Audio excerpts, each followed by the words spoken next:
last Christmas. He's got a new tattoo. Yeah. And it says, if I say it out loud, I will burst into tears. It says, meet me in Montauk. We'll howl again very soon. Meet me in Montauk. Yeah, what's your other tattoo say, Paul? No, nothing. This one. No. Okay.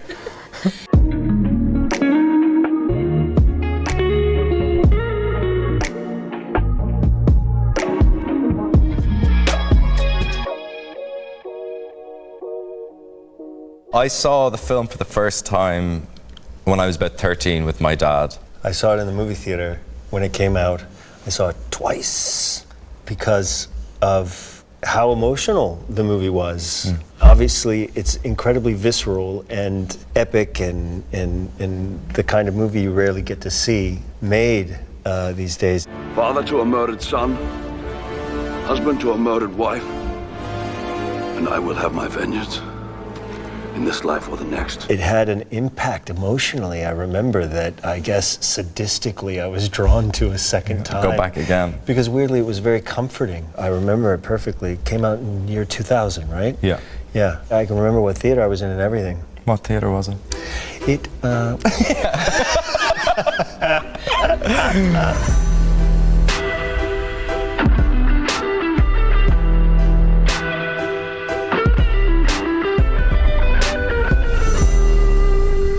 I was doing a play in London at the time. I'd met with Doug and Lucy, who were the producers of the film, in LA. And then a Zoom was set up, and I spoke to Ridley for about 5 minutes about what Gladiator 2 was going to be about. And then we spoke for the next 25 minutes about like Gaelic football and dogs. And then I thought we'd do like camera tests, but no, I found out about 2 weeks later. I knew that the project existed. I knew that Paul was doing it. I think it started with an actual meeting with Ridley to go and sit down with him.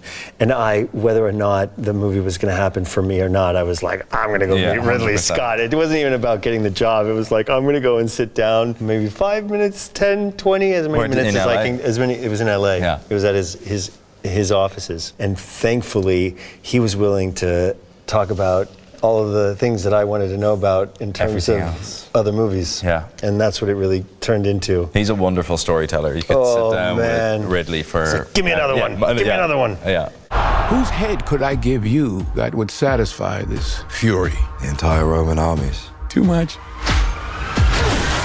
The general will do. We meet early in the film, and this is again kind of Ridley's genius. He shoots it in a way that it feels plausible, but in like the real action of that, there's no way that they would have shared that It's like there's moment of it's not going to read. connect. It's not, and he like it's just kind of, he understands. We have a couple of those. Yeah.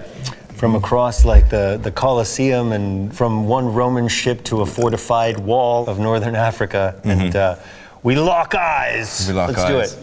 Ready, 3, 2, 1. Yeah. What's your problem? Nothing. Marcus Acacius represents he's a Roman general. I am the general. The general of Rome. General Acacius, there are victories yet still to come. Rome has so many subjects, she must feed them. They can eat war!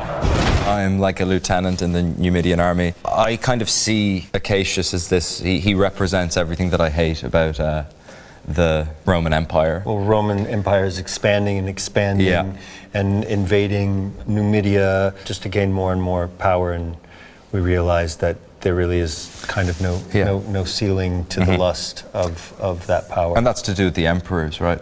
Played by Joe and Fred, who are wonderful.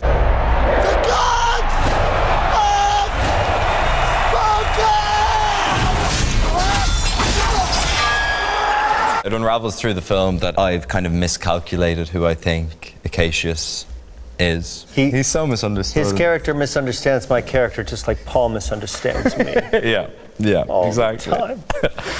And then it kind of culminates in a big fight that we have Don't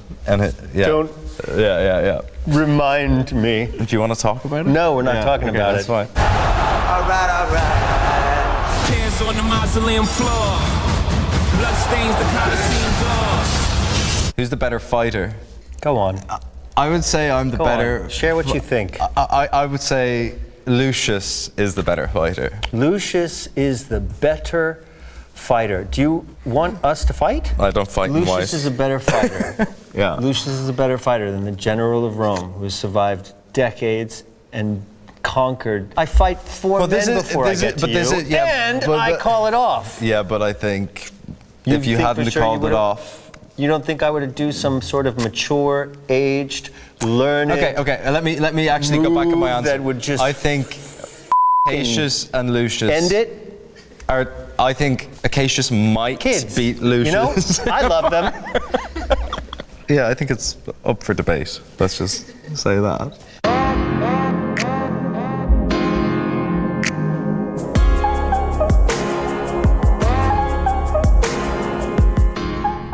Did you hear that crowd? The greatest temple Rome ever built. The Colosseum.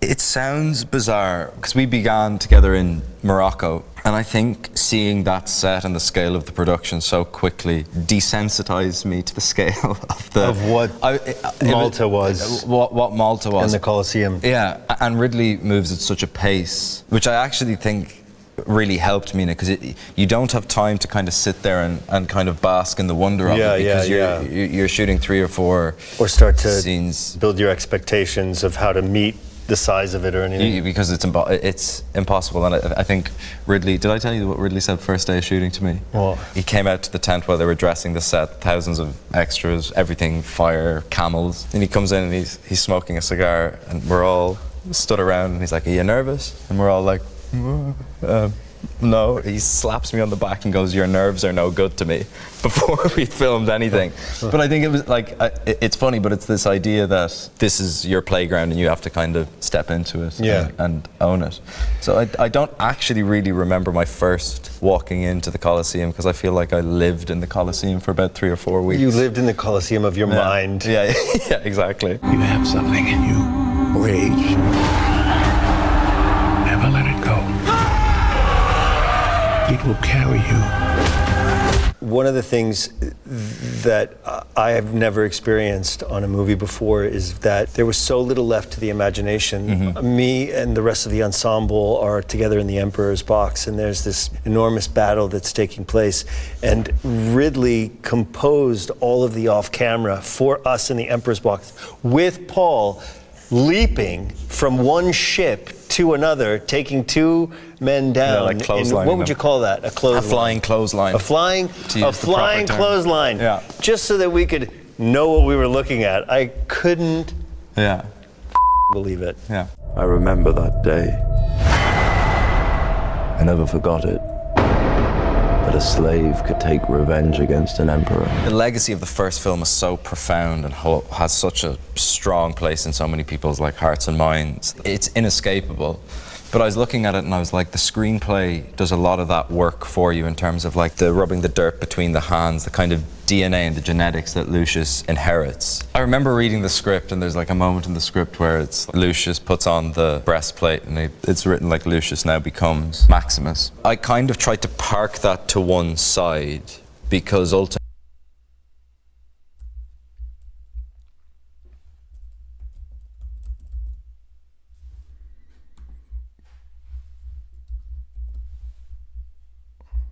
ultimately where Lucius is coming from at the start of the film, he has a very different journey than Maximus does, and I was hoping that whatever DNA and even just the physical gestures was going to be one part of, and a kind of small part of the performance. What I tried to do is figure out exactly who Lucius was and where those differences lay between Lucius and Maximus. I claim this city for the glory of Rome. One of the things that I loved most about my character is that he's introduced in the beginning of the movie in this very epic battle sequence that I think in its own way homages the first film and the way the first film starts. But even better, we follow him back to Rome and discover his direct connection to one of the only characters that is living in with us from the first movie. And I loved being a kind of thread, an invitation into what we know from the first movie by being Connie Nielsen's man. If it needed to be hate, I'd take it as long as it was attention from Paul. There's a moment where Pedro has this. It's so clever from an acting standpoint, but also in the script. Like you see this brutalizing force come into Numidia, and there's this section where there's the burning of the bodies, and it's one of my favorite shots in the film. Is this close up on Pedro when he says "Vae victis woe to the conquered," and you feel like it's a really difficult thing to communicate in one line. That you see, oh, this general is kind of wearing this responsibility with great difficulty and shame. I wasn't doing that at all. You were very good in it. That wasn't what I was playing. What were you playing? No, it's very good.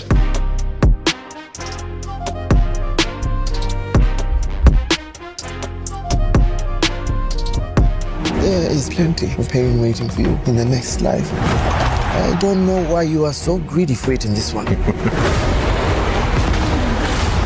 I am really excited for everyone to see Paul. Oh. I'm sorry, but it has to be said. You are sensational in That's the movie. very kind. And pretty easy on the eyes. And he worked so hard, and I got to see that happen like in front of me and on the day, and just lead with Ridley, this enormous crew and this enormous cast. To get to see that on the big screen is really exciting, and I think people are they're gonna love it. That's very kind. For a lot of us from the actors, we haven't worked on a film on that scale, and I think there was a little bit of trauma bonding that went on with kind of having to kind of feel like total imposter syndrome within it all. But to see your friends operate at that level on a film of that scale, doing like incredible work, I think across the board. I haven't seen a film on this scale for a long time that's rooted. It has the scale, but I think it also has the pathos and the performances, and I personally think it's one of Ridley's greatest pieces of work, which is no mean feat. Yeah, no mean feat.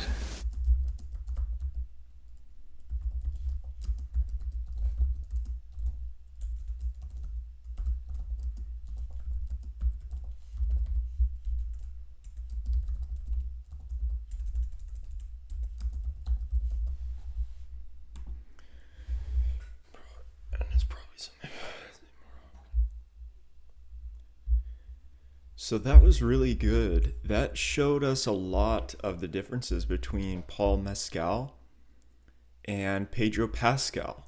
In that video, we saw Paul Mescal doing a bit more of the NF and the NT, and Mescal was also sort of dominating the blast. Mescal came off a little more info-dominant.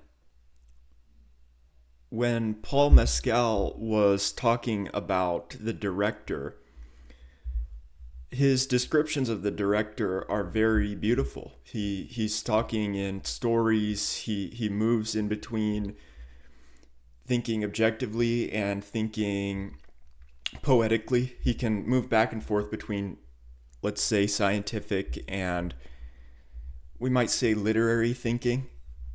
So Paul Mescal's talking about the journey, and then he goes on to use DNA as a metaphor. Then he says, and then we're trying to figure out the differences while we're on set. So you can tell Mescal, he's very emotionally intelligent, he's socially intelligent, but then he's also creative.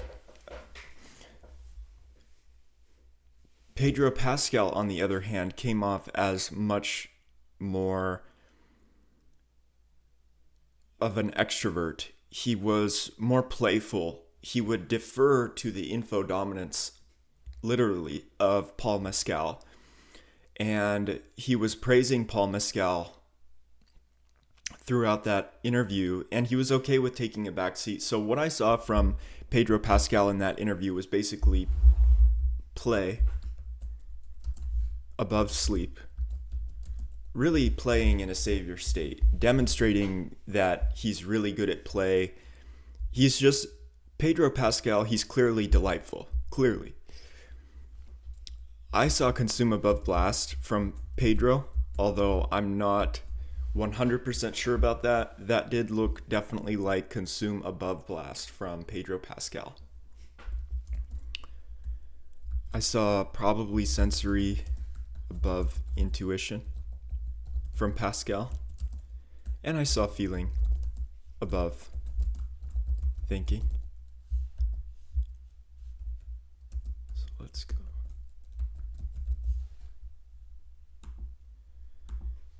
I probably saw OE above OI for Pascal and DE above DI. So right now, my leading hypothesis. And a hypothesis is not the same as a bias. My leading hypothesis. This is based on educated information, not on the information that I got from before I sat down.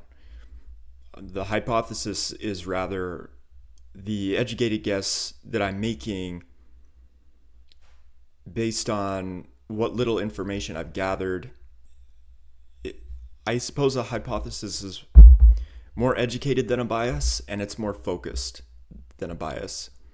And it's a little bit humbler. There's more humility in forming a hypothesis. It's like, okay, I'm going to see if this can be disproven from the get-go. So hypothesis for Pedro is going to be something like this so far for me.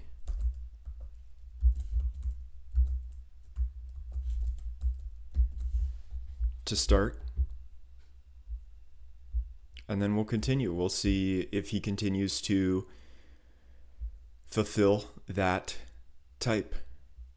He in my mind, Pascal definitely looks beta. I'd say Mescal and Pascal are both beta quadra.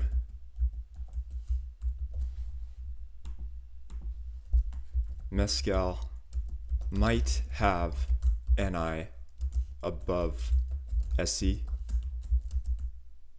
NI, FE, or maybe some kind of SC, FE from Mescal. But Paul Mescal struck me as a double decider there. But anyways, moving on. He struck me as one of those really smart feelers. So I'm gonna move on to this interview and see what happens. You know what? I'm just gonna do more from these guys. What are the initials of my full name? JBPP, JPBP, JBBP. Let me just clarify that is the hardest question we've received so far. Not if you knew my full name. Do you know my full name? Yes. What is it? I don't want to embarrass you. Yeah. I'm gonna go with B. The f*** is wrong with you? Is it B? Hello, I am Paul Mescal. I'm Pedro Pascal. And this is Do You Really Know Me? Is that the name of the game? Do you even know me? Let's do this properly. Hello. Hello, I am Paul Mescal. I don't know anymore.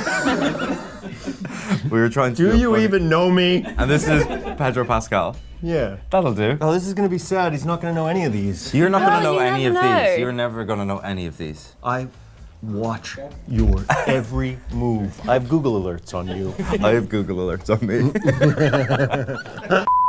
So can someone keep score as to who knows? I'll keep score. Okay. I'll keep score. Don't you worry. Don't you worry. You go first. Which of these ballads is my go-to karaoke song? I Have Nothing by Whitney Houston. The Climb, Miley Cyrus. I Would Do Anything for Love, Meatloaf. I let the record show that I do not like karaoke, but if I had to, I don't believe that. That's okay, the question still stands. I would do anything for love. No, it's The Miley Climb. Cyrus. No, that doesn't count. That's zero. It's Miley Cyrus. Your It's go. Miley Cyrus. Your go. It is Miley Cyrus. It is, but that doesn't count. 1-0. No, 0-0. Okay, what film did my dad not let me see at the cinema when I was 10 years old? Rambo: First Blood, The Breakfast Club, Day of the Dead. What year were you born? At least you've forgotten this one. What year were you born? 1975. So if you're 85. But all three of them were out. And They picked well. I'm gonna go with. Don't go with the obvious. I think I'm gonna go with Breakfast Club for some reason. He's you know what he is? He's a competitor and an athlete. No wonder he's the lead in this movie. Don't ever play a game with Paul Mescal. That's 1-0 to me. In a viral meme, Jonathan Bailey, Andrew Scott, Matt Bomer and I were compared to who? A, the Beatles after Liverpool got a Greggs. Does that make sense? The Beatles after Liverpool got a Greggs. Understood. Yeah. The Hobbits after the Shire got a Zara, or Mount Rushmore after they were replaced with fuckboys. Mount Rushmore. No! You just heard fuckboys, I was like... I just saw a mountain of fuckboys. But that is very funny. Like, we do look like the Hobbits after they got a Shire. We look so small. You look like you were a Hobbit. Yeah. Which of these is a character I've played on Saturday Night Live? Oh, okay. I should get this. Naughty Daddy. That's B, protective mom.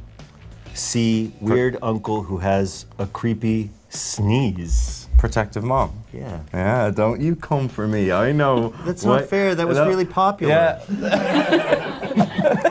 2-0. Close your eyes. What color are mine? Oh, come on. Yeah, I know.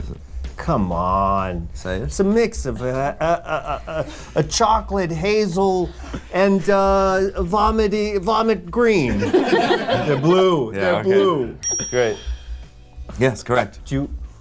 Now listen here. Listen here. Blue eyes. What? That's do you know what happens in a Ridley Scott movie? What? What color are my eyes? Brown. It's Susan Sarandon does that too. Oh yeah. Very good. Was that in Thelma and Louise. Was that where you got that? Directed by Ridley Scott. No, Oh, it's oh, not. really? That's absolute. I'm just here to add layers. Yeah. Okay. God knows someone has to. What are the initials of my full name? Pedro. I forget. JBPP. JPBP. No, you're gonna have to go slowly through this Okay, because I okay. actually want to get the point. I know you do. JBPP. Javier. J Javier. Yeah. You're adding Javier to my name? Yeah, is that why is P? JPBP. JBBP. Let me just clarify that is the hardest question we've received so far. Not if you knew my full name. Do you know my full name? Yes. What is it? I don't want to embarrass you. Yeah. I'm gonna go with B. The f is wrong Is with it B? What, really? Why? Yes. You saw the card. I swear to God I did not see the card. Yes, you did. I didn't. I just had no clue. Jose Pedro Balmaceda Pascal. Fill in the blanks with this tweet that I wrote. Hate me if you must, but I love blank. I'm okay if that means we can't be friends. So the quote is... Wait, start from the beginning. Hate I was playing with you. Fill in the here. blanks of this tweet that I wrote. Hate me if you must, but I love blank. I'm okay if that means we can't be friends. I'm having a cognitive issue. Yeah, I know. It's... This is... Go slowly, go slowly. Hate me if you must. Hate me if you must. ... But And then what? And then now I'm supposed to guess what the rest of the line is? Hate me if you must, but I love blank. So now blank. Now blank. So A, mayonnaise on pizza. B, Baby Yoda. C, The Greatest Showman. Hate me if you must.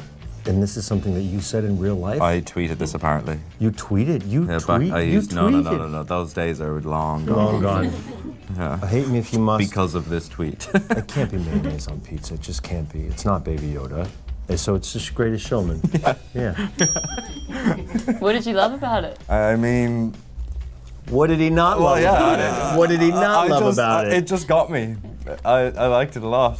Favorite song? This is the greatest... No, what's the one? I'm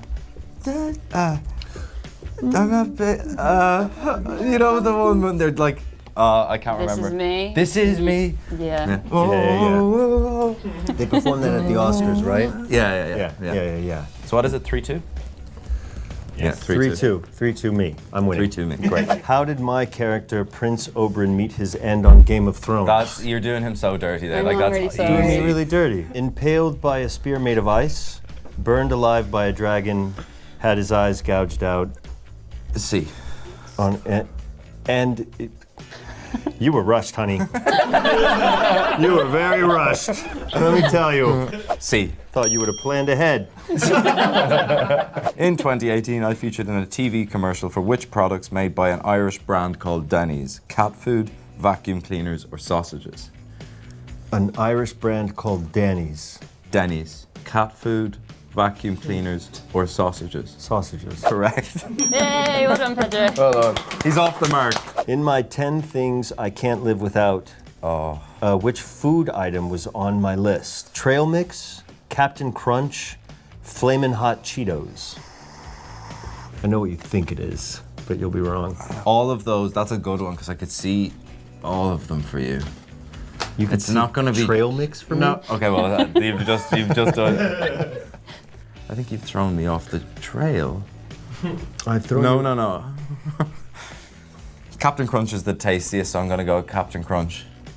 Now you're playing. What? Now you're playing like you don't know. I don't know that. Now you're 5-3. it's a whole 5-3. This is a sick competitor over here. 5-3. And I lied in that interview anyway. What was it? I like Captain Crunch, but I have to live without it. I had the accolade of Ireland's most liked tweet of the year. What did it say? A, I'm hungry. B, I'm Irish. C, I'm fabulous. I'm Irish. Yeah. Okay, these are getting 5-4. easier. Yeah. All right, 5-4. Okay, which of these songs? Fabulous. That would have been a better tweet. Can you imagine? But you are hungry. You are fabulous. And I am and you Irish. are Irish. Which of these songs would I have played at my funeral? My Heart Will Go On, Purple Rain, Nothing Compares to You. Nothing compares to... No! It could be any of those. It could be any of those. I'm gonna go with Nothing Compares to You. That was my gut. It's Purple Rain. 4-4! No, you don't lose a point. It's 5-4. This is you get the opportunity to tie. Is that correct? It's not. You don't like lose a point. Wait a minute, but you don't. Settle down. You didn't get up to Settle. 5. You I didn't did get up to 5. I did get up to 5. You don't have to agree. I did get up to 5. Nobody on the other side of the camera gets to weigh in. Which item linked to me were auctioned off in a club raffle raising €10,000? I really lose my train of thought whenever you're reading these questions. Which item linked to me were auctioned off in a club raffle raising €10,000? A, a pair of O'Neill's GAA shorts I had signed. B, a Guinness glass I signed in my local pub. C, a chain I wore during the filming of Normal People. A chain you wore. Nope. A pair of O'Neill's. I GAA said shorts. that. No, that was an easy one. Why? How could that be easy? This is nothing but a guessing game for me. So, I can guess them by knowing you. I wouldn't have bought a pair of shorts. I would have bought your gold chain. 78-year-old farmer, like from my dad's GAA club in West Clare, has a pair of my signed GAA shorts. And they would like raffle, they're my shorts that I run in. Oh, your little shorty shorts. Little shorty shorts, yeah. At school, I competed in state competitions in which sport? Soccer, lacrosse, swimming. Swimming. Yes. Yeah. I think that's fine. 6-4. During my school years, which iconic Broadway role did I not star as? A, Phantom of the Opera. B, Javert, Les Mis. C, I don't Danny like Grease. karaoke. My ass. Okay, you said Phantom of the Opera. What was B? Javert, Les Mis. C, Danny Grease. You did not star as Danny in Grease. Correct. You think you'd have done a good Danny? No, I don't think I'm a Danny. He wasn't ready for comedy. He was like, I'm not ready for. I'm a serious actor. Yeah, I set the stall out early. I became a viral sensation for eating what type of sandwich in Lad Bible's peanut Snack Wars? BLT, PB&J, grilled cheese. PB&J. Yeah.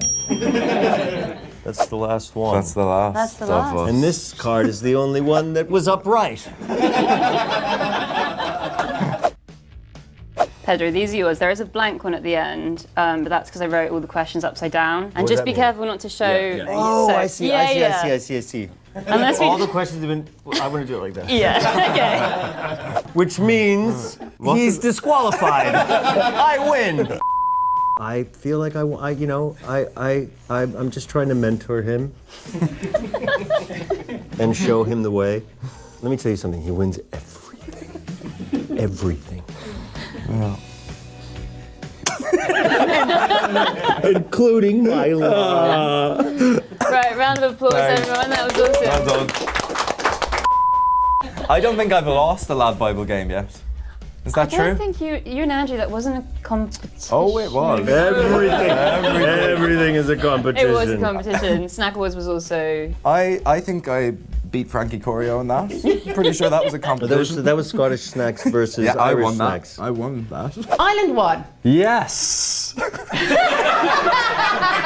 Yes. I'm incredibly happy about that. Someone running upstairs on all fours would give me the ick. Strongly disagree. I think it's funny. I'm just gonna go upstairs. See it as like, Do you not think it would be the funniest thing? So say somebody is like, just going upstairs, and they did it you thought it was unironic. And they a day later they'd be like, you know that was a joke. That would be hilarious. That would be, you would marry that person. Yeah, 100%.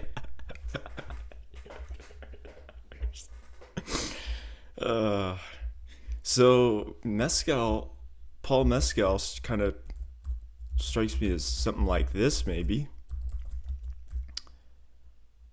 something like this, yeah.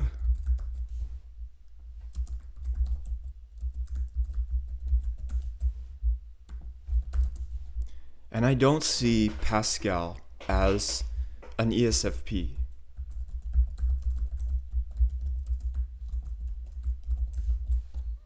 I don't see SCFI or SCTE.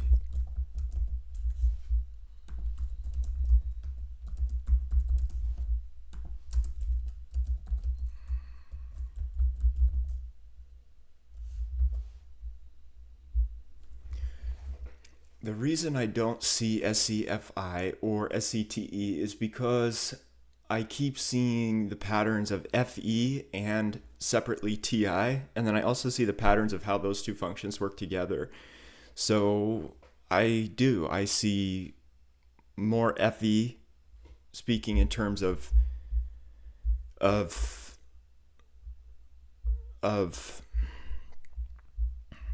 emotional words,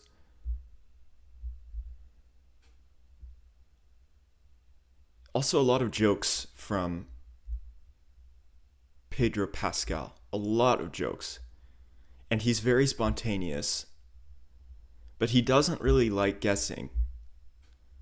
I'm still seeing this from Pedro Pascal. It's hard to eliminate SCTE, but I don't see it. I think SCTEs tend to be a bit more, not serious, but like they'll have a serious side. SCTE, they'll have a serious side. I notice that with SCFI and SCTEs, even if they are a comedian, they have kind of a serious side to them. So they're more balanced, they're more complete. I feel like Pascal, I do feel maybe a little imbalanced. I don't know. So that's just what I see.